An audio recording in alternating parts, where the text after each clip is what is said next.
Okay, so I want to add another technique to this program before we move on to something else. What if I wanted to get a running total of how much I can expect to spend if I buy all 10 items at the grocery store?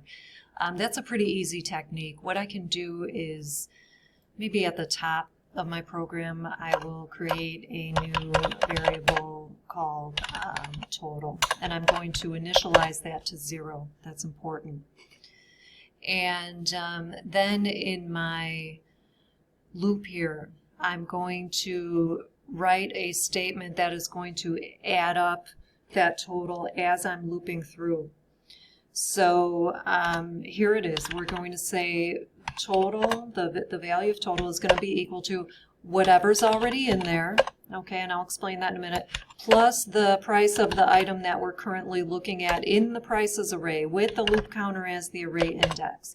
Now think about this. Let me grab an Excel sheet just so I have something to work with here. Let's say this is my total variable right here. You can ignore the rest of this. This is my total variable and it has a 0 in it. Okay, first time through the loop I'm saying total equals whatever's already in there, 0, plus the price of the first item, which is $4.99 for the watermelon. So total goes up to $4.99. Okay.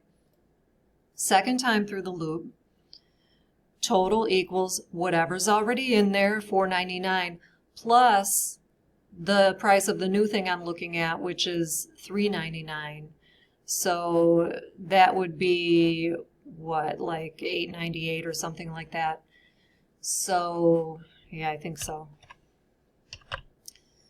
$4.99 and $3.99. So yeah, there you have it. And then it just keeps growing and growing until we reach the end of the items there. So this is such a common thing to want to do that you will actually see a shortcut syntax for this. So I'm going to comment this out. I mean, that you could write this line. There's certainly no harm in doing that. But the way more common way to see this done is with the shortcut arithmetic assignment operator, which is this. Okay, so you'll see that in my programs. You'll see that in textbook programs, obviously in professional programs. Sometimes I like to write it the long way when we're first learning, just so you can see what is going on here.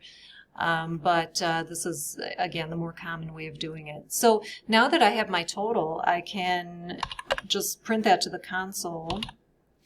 I think maybe we'll throw in a new line, couple of new line escape sequences, and we'll say you can expect to spend, and then we'll concatenate the total. We'll slap a toString on that, maybe format it currency style, and I guess that's it. Let's see how it runs.